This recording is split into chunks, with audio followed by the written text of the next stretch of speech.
Ladies and gentlemen, life's greatest battles are not fought with other people. They are fought within the silent chambers of your own soul. The fiercest war you will ever face is not the conflict between you and another, but the war between your peace and your panic, between your confidence and your confusion, between your identity and your insecurity. Every day, every moment, a war is being fought not outside of you, but inside your mind. And until you win that battle within, every victory outside will feel temporary. The storms of life do not destroy ships because of the water around them. They sink when the water gets inside. And so it is with the human spirit. It is not what happens to you that destroys you, but what you allow to enter you. Today, I want to talk to you about one of the most painful yet most revealing moments in life. The moment when someone pulls away from you. When someone you trusted becomes distant. When the warmth turns cold. When connection becomes silence. And I want to show you that this moment, this painful separation, is not always rejection. It is often revelation. Because how you respond when others withdraw reveals the condition of your own heart. It exposes whether you are led by purpose or by emotion, by conviction or by confusion. The truth is this: when people pull away, you are being tested not in your ability to chase them, but in your ability to lead yourself. The greatest form of leadership is self-leadership. And the first domain of leadership is your inner world. You cannot govern others until you can govern yourself. You cannot influence peace until you have mastered your own. Dominion begins not with territory, not with titles, not with crowds. It begins in the private discipline of your mind. If your emotions control you, you have no authority in life. If people can trigger you, silence you, or steal your joy, you are not leading, you are being led. You are being ruled by reaction instead of guided by revelation. You see, true freedom is not the absence of people who hurt you. True freedom is the ability to stay steady when others change toward you. It is the calm that says, you can leave, but my peace stays. Because peace is not a gift from people, it is a fruit of discipline. That's why the philosopher Epictetus once said, no man is free who is not master of himself. Freedom is not found in independence. It is found in inner control. And so, my friends, I want you to understand, when people pull away, when relationships shift, when communication stops, you are not losing power. You are being given an opportunity to claim it. For power is not in pursuit, it is in poise. The test of maturity is not how quickly you can run after someone who withdraws, but how calmly you can stand when they do. Your reaction reveals your dependence. If their absence breaks your identity, it means they were holding a place in your soul that only God should hold. Sometimes God allows people to distance themselves not to hurt you, but to help you. He allows silence to show you where your security has been misplaced. Listen to me carefully. When people pull away, don't chase their footsteps. Study your heart. Ask yourself, why does this hurt so much? What am I depending on? Whose approval am I addicted to? Because the moment you begin to answer those questions honestly, you begin to take back the steering wheel of your life. Remember this: leadership is not tested in comfort, it is proven in crisis. Anyone can smile when loved, but it takes mastery to stay peaceful when ignored. The calm mind is not weakness, it is wisdom. For only those who have mastered their emotions can manage their destiny. So today, I invite you to shift your focus. Stop trying to control people and start mastering your peace. Because until you master yourself, every relationship will become a reflection of your chaos. But when you find peace within, every situation becomes an opportunity to demonstrate power. This is where true dominion begins. not over the world, not over others, but over yourself. And in this teaching, we will learn how to do exactly that. How to stay calm when others retreat, how to keep your power when people withdraw, how to lead your emotions instead of letting them lead you. Because the greatest victory you will ever win is victory over yourself. My friends, when someone pulls away from you, the first instinct of the human soul is to chase. Because the human heart was designed for connection. But when that desire for connection becomes dependency, what was meant to be a gift becomes a chain. The need to be needed, the craving to be seen, the fear of being forgotten, these are the invisible prisons that keep even strong men weak and wise women silent. But I want you to hear me carefully. Not every departure is rejection. Some are graduations. Some people are not walking away from you. They are walking out of your season. And when you learn to discern the difference, you stop bleeding where you should be learning. Every withdrawal in your life has a purpose. It reveals something about them, yes, but more importantly, it reveals something about you. When someone distances themselves and your peace collapses, it exposes that your identity was anchored in their attention, not in your assignment. The pull away doesn't break you. It exposes where you were already broken. You see, there are moments when God will use absence as an instrument of awakening. He removes noise so that you can hear his voice again. When the crowd thins, your calling becomes clearer. Sometimes he subtracts company to multiply clarity, because you cannot hear divine direction when you are busy chasing human validation. So don't curse the distance. Study it. Distance is a mirror that reflects your maturity. It shows whether your emotions are leading your life or your principles are. The test of growth is how well you can handle separation without surrendering your peace. You must understand this principle. Dependency breeds distortion. When you depend on others for affirmation, your perception becomes warped. You start to interpret silence as insult, absence as abandonment, and disagreement as betrayal. But that's not reality. That's your insecurity, speaking louder than truth. Hear me today. You were never created to find your worth in another person. You were created to reflect your Creator. And when you forget that, you start worshiping people in the place of God. You give them control over your emotions, your time, your sleep, and your self-image, and then you wonder why peace is missing. Some people pull away because your growth has outpaced their comfort. You stop speaking their language. You began to think bigger, dream deeper, live differently, and they could not handle the new version of you. Growth exposes incompatibility. Do not chase those who are intimidated by your evolution. Others withdraw not because they dislike you, but because they don't understand you.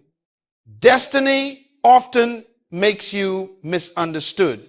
People interpret silence as pride, confidence as arrogance, focus as distance, but none of that is true. You are simply realigning to purpose. So stop mourning what left. You cannot enter your future holding on to yesterday's comfort. If someone's absence breaks your balance, that means you built your foundation on them. And God loves you too much to let your foundation rest on a person who can change their mind. Listen, sometimes God will allow people to walk away so that your focus can walk back home. Sometimes he lets someone ignore you so that you can finally attend to yourself. Sometimes he closes one conversation so you can finally hear the one happening within. When someone pulls away, it's not always a punishment. It can be a promotion, a test of leadership. The question is not why did they leave? The real question is, what will I learn now that they're gone? Because the way you interpret withdrawal determines your future. If you see it as rejection, you'll react with bitterness. If you see it as revelation, you'll respond with wisdom. Reaction drains energy. Revelation produces growth. One makes you weaker, the other makes you wiser. So my friends, let this truth settle deep in your heart. You are not defined by who stays or who leaves.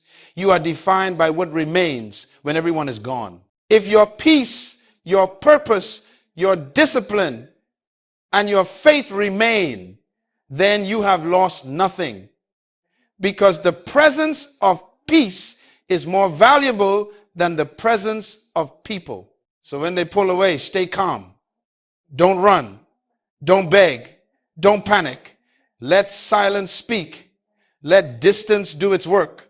Because sometimes what looks like loss is the very thing preserving your leadership. And when you learn this truth, you will never again fear who leaves, because you'll know that what's meant for you cannot walk away from you. And that, my friends, is the beginning of mastery, not over relationships, but over yourself. My friends, before you ever attach yourself to anyone, before you give your loyalty, your trust, your energy, you must first know who you are.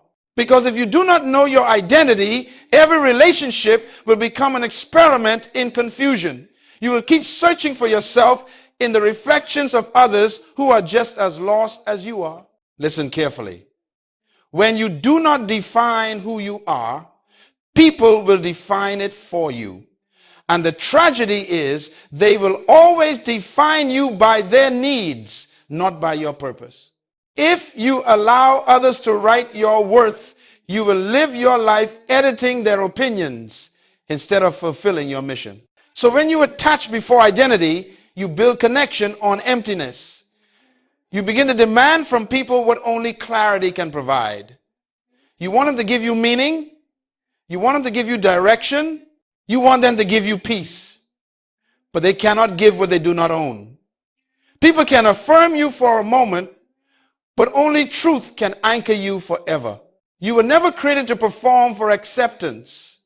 You were created to express your assignment.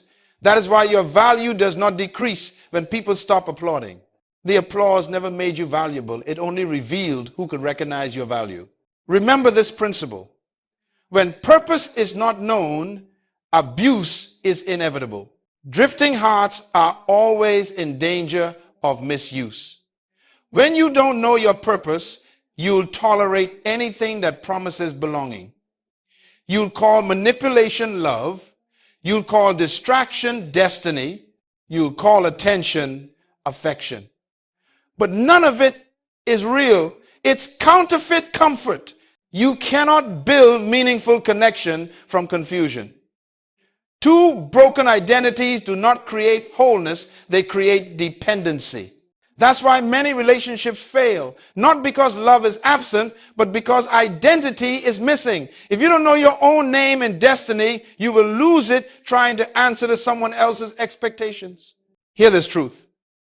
Before God gave Adam Eve, he gave Adam work. He gave him responsibility. He gave him purpose. Identity came before intimacy. Assignment came before attachment. Why? Because love cannot fulfill what purpose has not defined. Relationship is meant to complement identity, not complete it. So when you attach before identity, you build connection on emptiness. You begin to demand from people what only clarity can provide. You want them to give you meaning. You want them to give you direction. You want them to give you peace. But they cannot give what they do not own. People can affirm you for a moment, but only truth can anchor you forever. That is why emotional dependence is so dangerous. It makes you vulnerable to manipulation. When you do not know your value, you will let anyone decide your price. And the tragedy is that the world discounts what it doesn't understand. The less you know about yourself, the cheaper you will sell your peace. You cannot build meaningful connection from confusion. Two broken identities do not create wholeness, they create dependency. That's why many relationships fail. Not because love is absent, but because identity is missing. If you don't know your own name and destiny, you will lose it trying to answer to someone else's expectations. You were never created to perform for acceptance. You were created to express your assignment. That is why your value does not decrease when people stop applauding. The applause never made you valuable. It only revealed who could recognize your value. And when someone pulls away, you no longer panic. Why? Because their absence does not alter your essence. You know who you are with or without their presence. You understand that identity is not seasonal, it is eternal. Your worth is not attached to who stays. It is anchored in who you've become. So hear me, my friend. Before you attach, affirm. Before you promise, perceive. Before you commit, confirm. Make sure that the you entering the relationship is complete, not searching for completion. Because the greatest gift you can bring into any connection is not your attention, it is your wholeness. When you know who you are, you can love without losing yourself. You can give without becoming empty. You can walk away without feeling broken. Because your identity is not up for negotiation. It is the foundation of your dominion. Never forget this. Attachment without identity is bondage. But identity before attachment is freedom.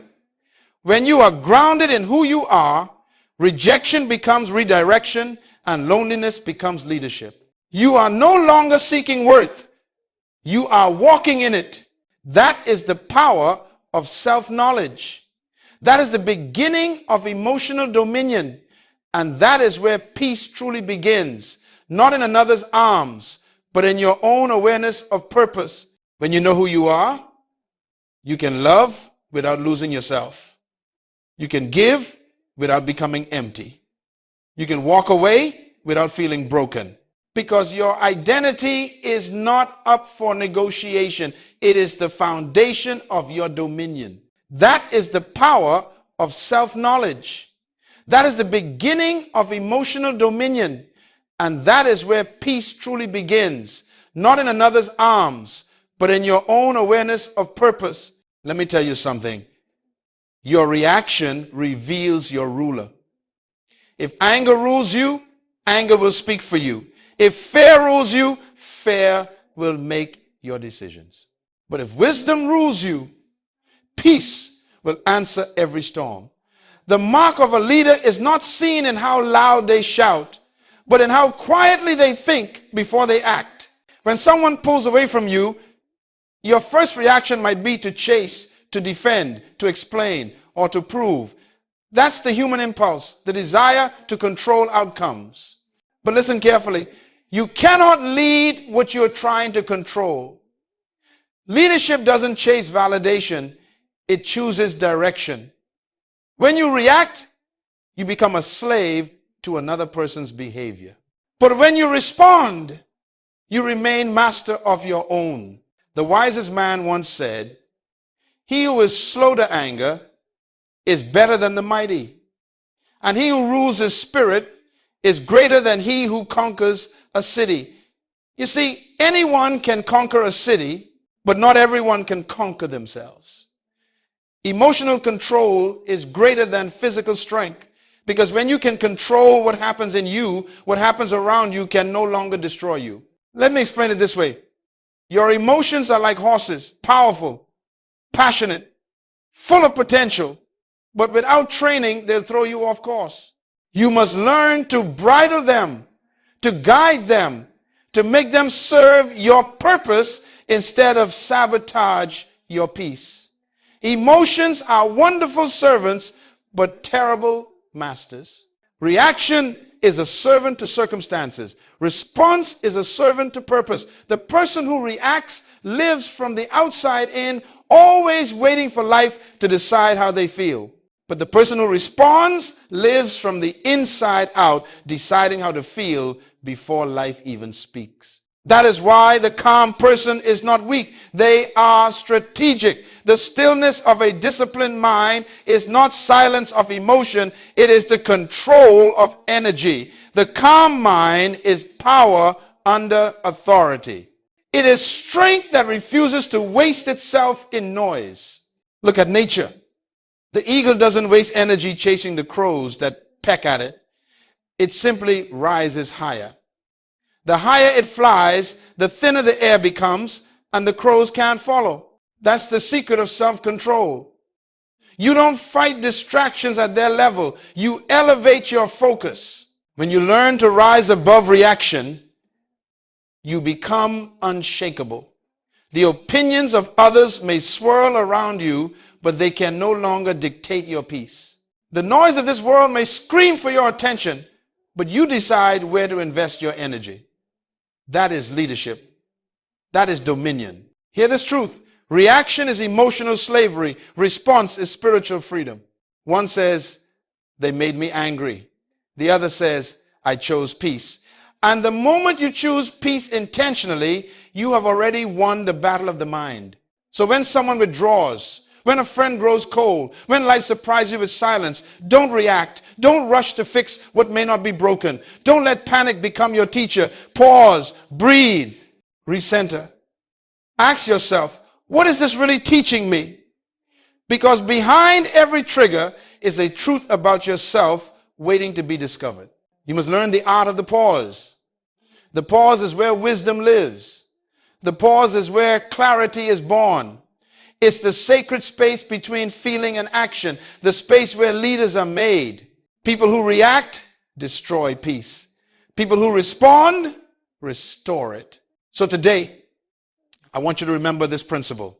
The way you manage your moments determines the measure of your maturity.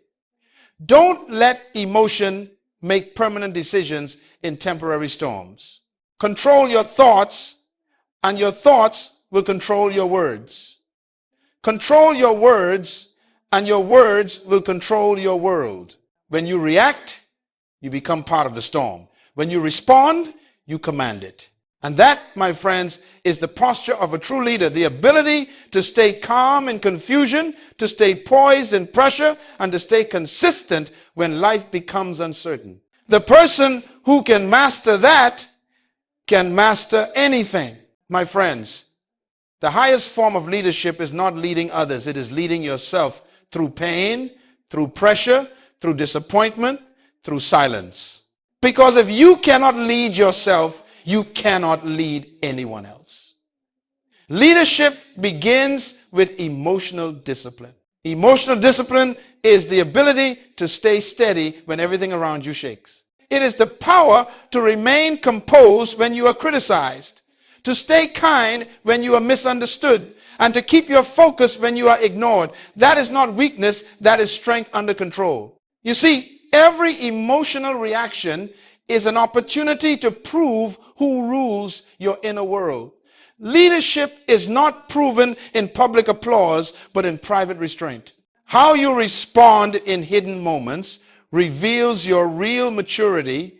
Everyone looks powerful until pressure shows up. Pressure exposes whether your peace is built on emotion or on principle. So let me give you a truth to remember. The discipline of emotion is the foundation of direction. If you cannot discipline how you feel, you cannot direct where you go. Your feelings are indicators, not dictators. They show you where you are, but they are never qualified to decide where you're going. When you let emotions lead your life, you become a passenger on your own journey. You give your peace to circumstances, your confidence to comments, your focus to frustration. But when you discipline your mind, you become the driver, not tossed by the winds, not shaken by storms, but guided by conviction. Let me show you the pattern of discipline. Pause, perceive, pivot. 3 simple steps that separate the reactive from the wise. First, pause. Stop before emotion decides for you, because what you do in seconds can take years to repair. The pause is the space where the Holy Spirit whispers truth louder than anger. Second, perceive. Ask yourself, what is this moment teaching me? Every situation is a classroom if you listen long enough. And third, pivot, turn the emotion into energy for growth. Don't waste pain. Convert it into progress. This is what emotional leadership looks like. Converting hurt into wisdom, turning rejection into revelation, transforming setbacks into strategy. Every leader who has ever succeeded mastered this law. Joseph mastered it in prison. David mastered it in exile. Jesus mastered it on the cross. The greatest leaders are not those who never felt pain, but those who never let pain make their decisions. That's why I say you cannot have dominion without discipline. Dominion without discipline becomes destruction. The undisciplined mind is like a city. Without walls, every emotion becomes an invader, every thought a thief. But when discipline guards your gates, peace becomes your fortress. So let me give you a truth to remember. The discipline of emotion is the foundation of direction. If you cannot discipline how you feel, you cannot direct where you go. Your feelings are indicators, not dictators. They show you where you are, but they are never qualified to decide where you're going. You must reach a place in life where peace is your default response. That's when you know you've matured. When your calm becomes your shield. When you can smile while misunderstood. When you can stay patient when ignored. When you can choose silence over proving your point. That's emotional leadership. It's authority expressed through stillness. Remember, you cannot calm the storm if you are the storm. If you want to influence peace in your home, in your work, in your relationships, it begins with the peace you carry inside. You teach others how to treat you by how you manage yourself. When you can stay disciplined in emotion, you become a thermostat, not a thermometer. You set the climate instead of reflecting it. So today, I challenge you to take leadership over your inner world. Guard it, guide it, govern it. Every emotion is a servant. Assign it properly.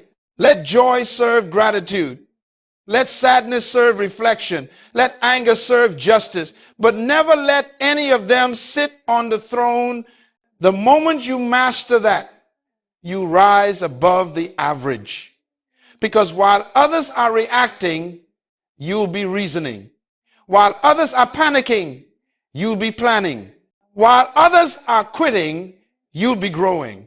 That is emotional leadership. That is dominion in action.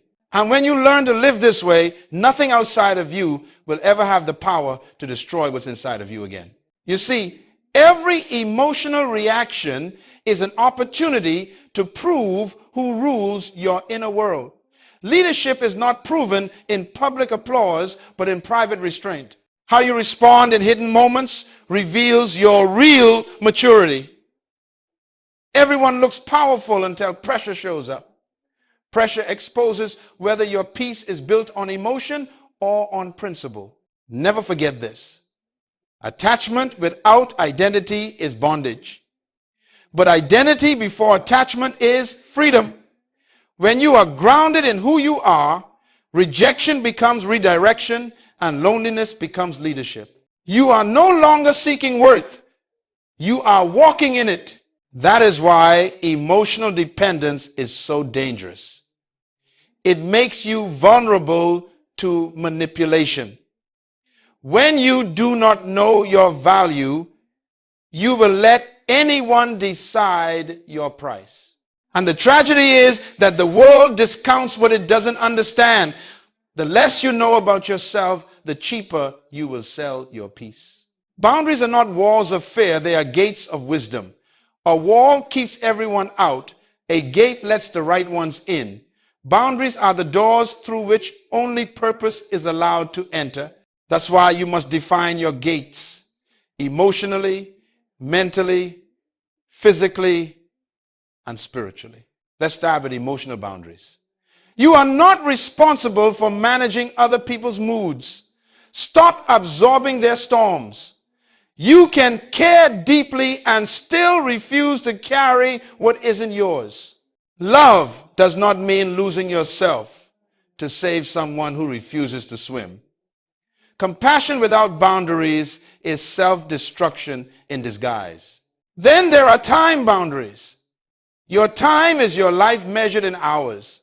Every minute you spend is a piece of your destiny you can never retrieve. That's why time is sacred. You cannot be everywhere doing everything for everyone.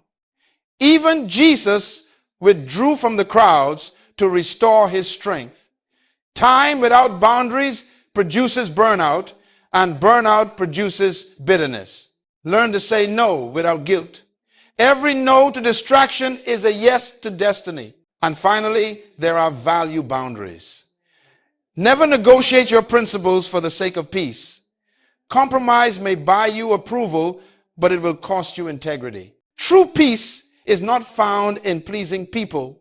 It's found in protecting your purpose. Some people will only respect you when your silence refuses to tolerate their disrespect. Hear me well. Boundaries are not selfish. They are strategic. They are how wise people stay effective, how leaders stay focused, how lovers stay healthy. Boundaries preserve capacity. You cannot pour into others when your cup is cracked.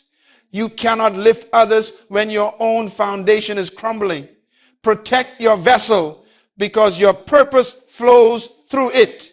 The book of Proverbs says, guard your heart, for out of it flow the issues of life. Guarding your heart is not isolation, it's insulation. It's protecting your peace from pollution.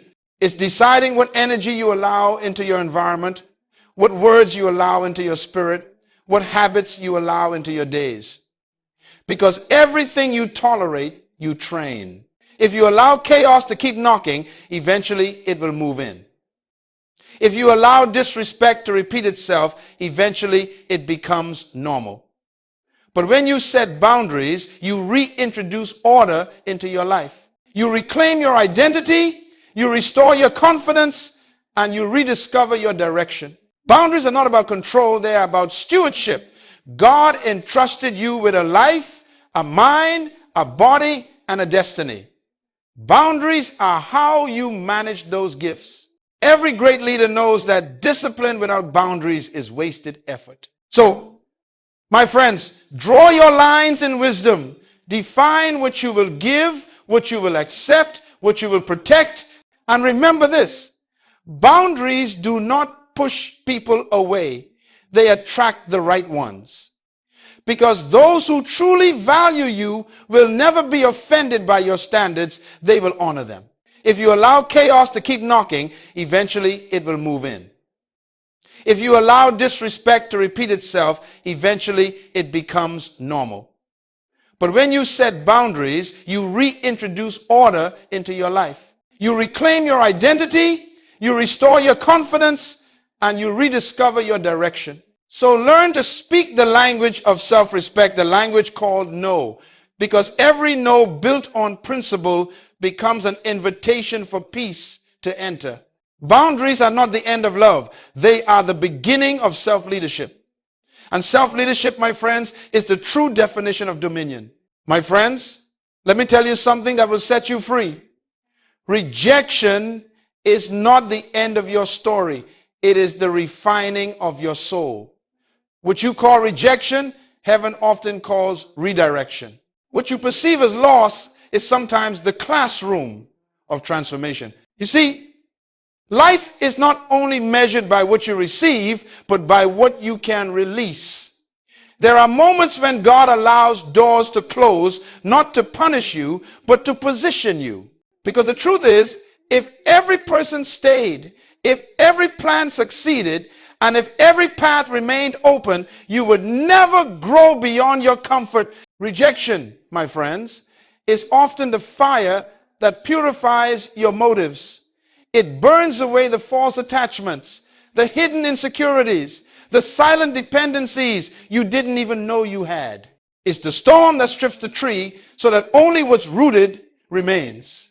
when people walk away, when opportunities dry up, when silence replaces applause, it is not the death of destiny.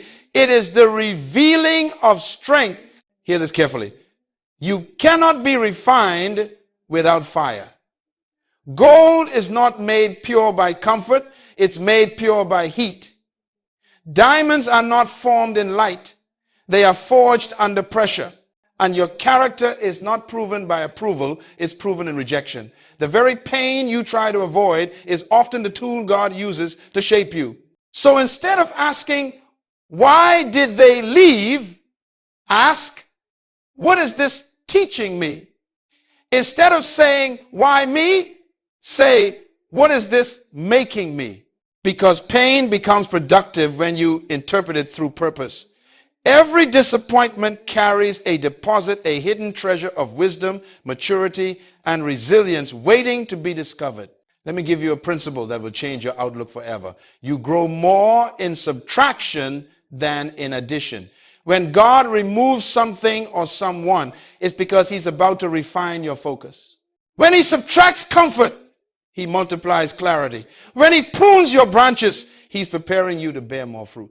Some people had to reject you so you could remember your source. Some doors had to close so you would stop knocking on man's approval and start listening to heaven's assignment.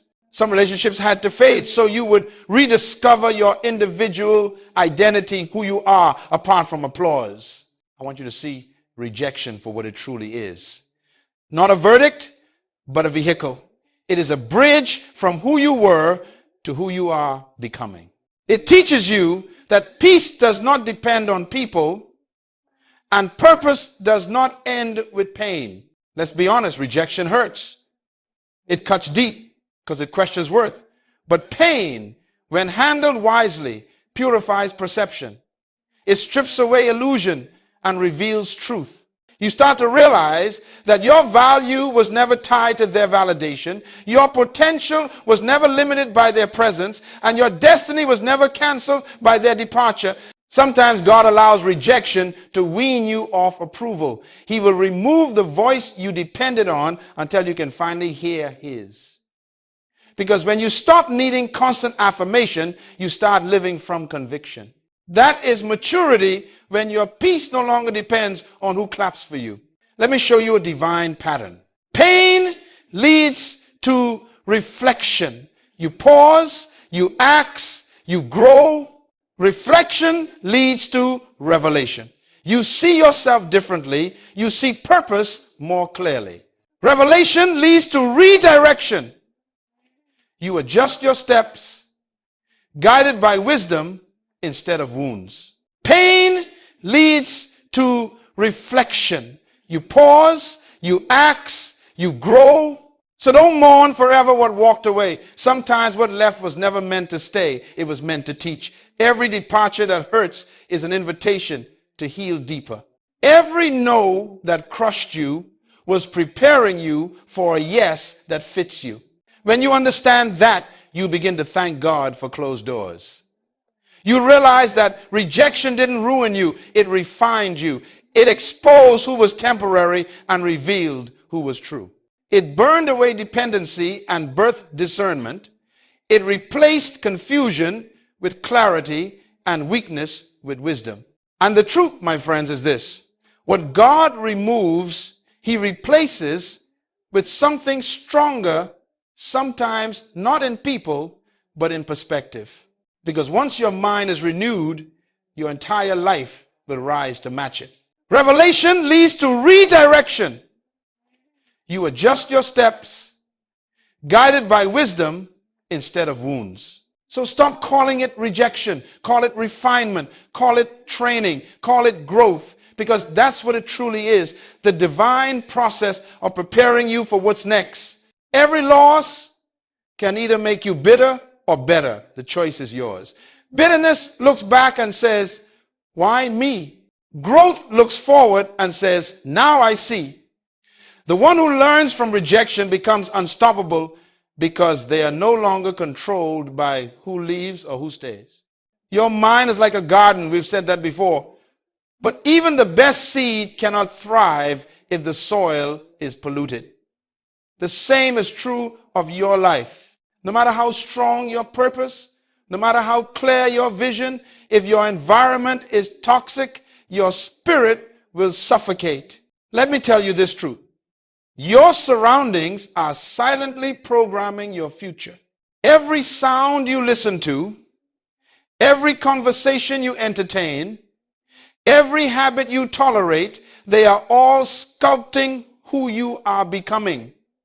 The voices around you eventually become the voices within you. That's why you must choose your company with caution, because association determines acceleration. The law of the environment is simple. Whatever you repeatedly expose yourself to, you eventually replicate. If you spend time with complainers, you'll begin to complain. If you surround yourself with dreamers, you'll begin to dream. Influence is contagious, good or bad. You become the average of the 5 people you spend the most time with, not just in income, but in attitude, vision, and discipline. My friends, let me teach you one of the greatest secrets of success and stability. Your environment shapes your evolution. You will never rise higher than the atmosphere you choose to breathe in. You cannot plant the seed of greatness in the soil of mediocrity and expect a harvest of excellence. Sometimes God cannot promote you until you relocate, not always geographically, but mentally, emotionally, and socially. He will separate you from familiar people to prepare you for unfamiliar purpose. He'll distance you from the crowd that feeds your comfort so he can connect you with voices that feed your calling. That's not isolation, that's cultivation. Let me give you a principle of wisdom. Elevation always requires separation. You cannot soar with eagles if you keep nesting with pigeons. The company you keep determines the altitude you reach. Some relationships are not evil, just expired. They serve their purpose for one season, but now they limit your growth. Ask yourself, who around me challenges me to grow? Who stretches my thinking? Who calls me higher when I start to settle? If everyone in your circle agrees with your weakness, you are in the wrong circle. Real friends won't let you shrink to stay comfortable. They'll confront you to become better. Some of you are struggling not because your dream is wrong, but because your environment is, you're trying to grow in a place that rewards comfort and criticizes ambition. You're seeking peace in circles that thrive on gossip. You're chasing clarity while sitting among confusion, and you wonder why you feel stuck. The truth is, you can't heal in the same environment that broke you. Even your physical environment speaks. A cluttered space produces a cluttered mind. Disorder around you eventually breeds disorder within you. Clean your space, clear your desk, organize your time. These are not small things. They are signs of stewardship. Excellence in the visible reflects excellence in the invisible. Understand this. You are not just a product of your environment. You are also a designer of it. You can choose where you spend your time, who you share your energy with, and what atmosphere you cultivate. If peace is absent, create it. If positivity is missing, speak it. You have authority to set the temperature of your surroundings. Sometimes the greatest act of faith is to leave the familiar for the fruitful, to step away from comfort zones that feel safe but keep you small. Growth is uncomfortable, but stagnation is fatal. God cannot fill a space that is already full of noise. Make room for new voices, new mentors, new ideas that align with your next level. The environment you choose is the mirror of your expectations. If you expect excellence, you'll surround yourself with it. If you expect growth, you'll invest in it. If you expect mediocrity, you'll settle for it. Your environment will always rise or fall to match your belief system. So I ask you today, look around your life. Every atmosphere you allow is either building you or breaking you. Every voice is either empowering you or eroding you. Every space is either feeding your faith or fueling your fear. Choose carefully because your destiny depends on it. And when you find the right environment, one that stretches your mind, strengthens your spirit, and sustains your peace, protect it, nurture it, feed it with gratitude and discipline. Because the right environment doesn't just support purpose, it sustains it. But environment isn't just people, it's also what you consume daily. Your digital diet shapes your destiny. What are you watching? What are you listening to? What are you reading? Every click is a seed. Every scroll is a choice. You cannot fill your mind with fear, envy, and comparison and expect peace to bloom. Guard the gates of your mind, for whatever enters repeatedly becomes permanent. Because the truth, my friends, is simple. Change your environment and you change your energy. Change your energy and you change your results. My friends, real power is never loud. True authority doesn't need to shout. In fact, the louder the noise, the weaker the control. Calmness is not weakness, it is wisdom clothed in peace. The one who can stay calm under pressure has already mastered power. You see, storms are not designed to destroy you, they are designed to reveal you. Pressure does not build character, it exposes it. And in every storm, there are two kinds of people, those who panic and those who command. Those who lose themselves in the chaos and those who become the calm within it. When Jesus stood in the boat while the waves raged, the disciples reacted. They feared for their lives. But Jesus responded. He spoke peace to the storm. The same storm that terrified them obeyed him. Why?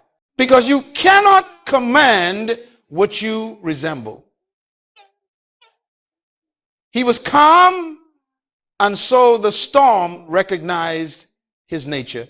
You cannot speak peace to what still controls you. That is the law of calm power. The moment you become still inside, everything outside starts to fall into order. The storm loses its grip the moment it can no longer move you. Calmness is not the absence of motion, it is the mastery of emotion. Many people mistake busyness for effectiveness. They think movement means progress. But the calm person understands movement without direction is chaos. When you are calm, you can see clearly, you can hear accurately, and you can decide wisely. The calm mind is the throne of leadership. When you lose your peace, you lose your perception. Anxiety blinds your vision.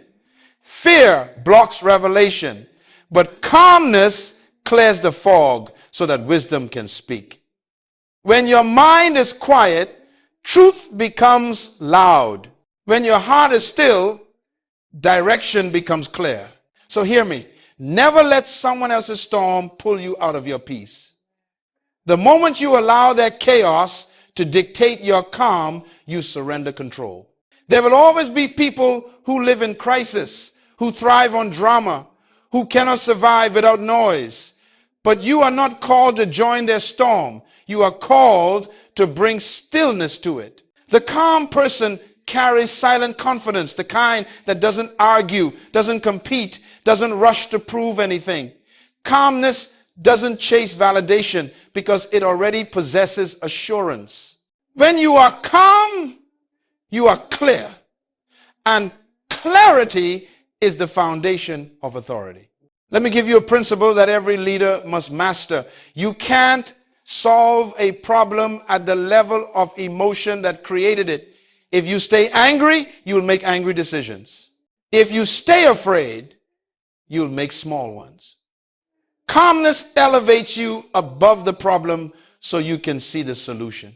Think of calmness as your internal thermostat.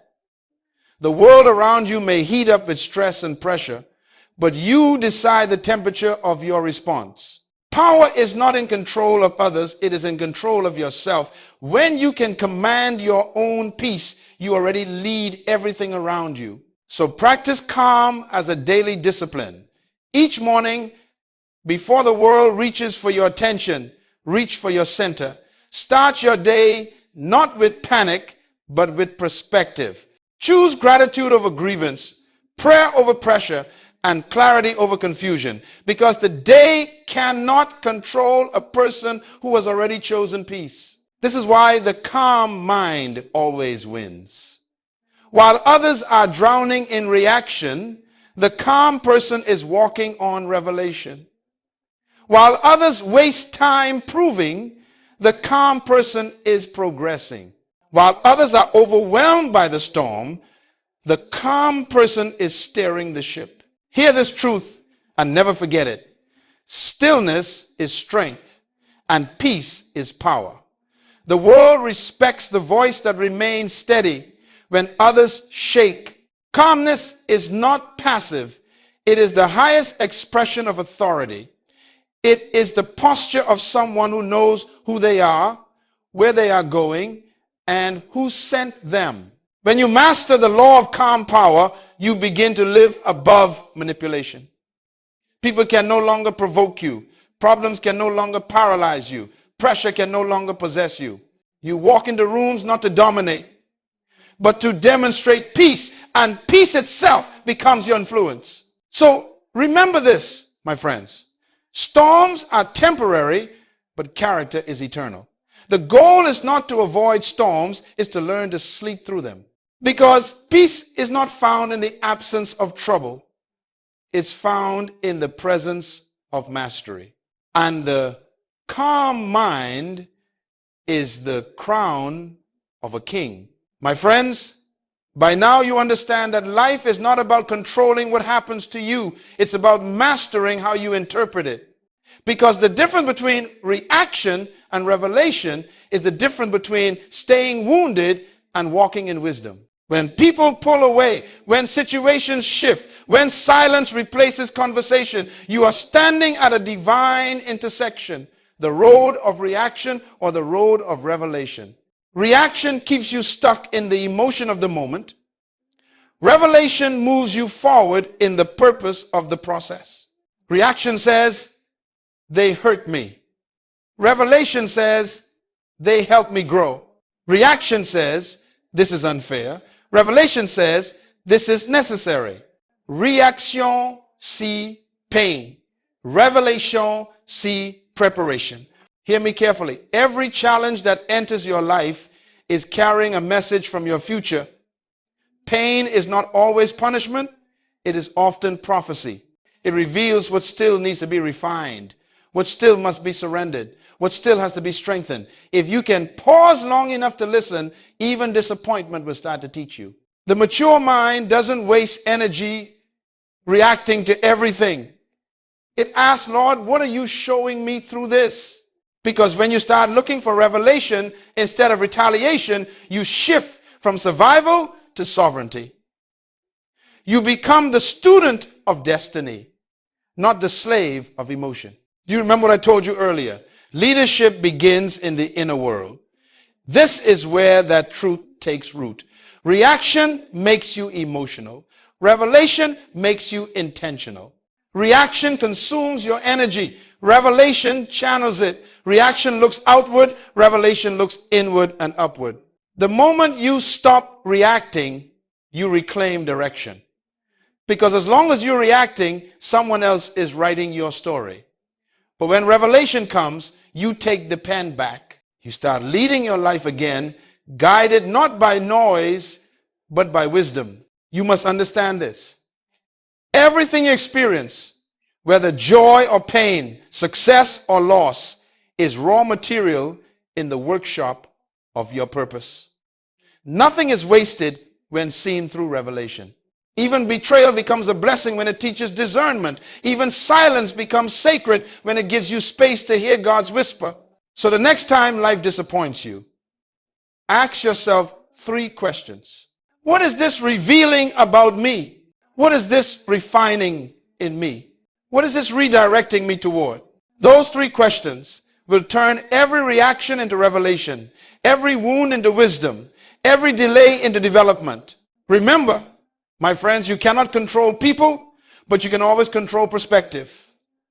You cannot dictate outcomes, but you can always choose outlook. And when your perspective changes, your entire life follows suit. The human mind is so powerful that a single revelation can undo years of regret.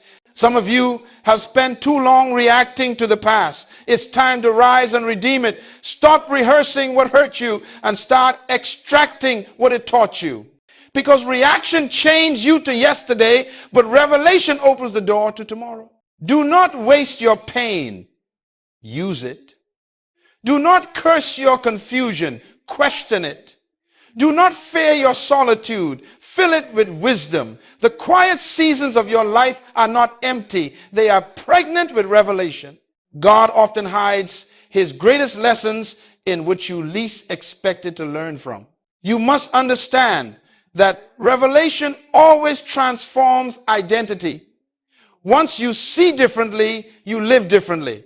Once you realize that the storm was sent to strengthen your sails, you stop cursing the wind. Once you see that rejection was redirection, you stop mourning who left.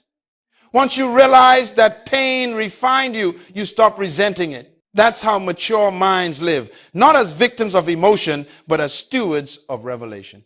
They no longer say, look what happened to me, but look what happened for me.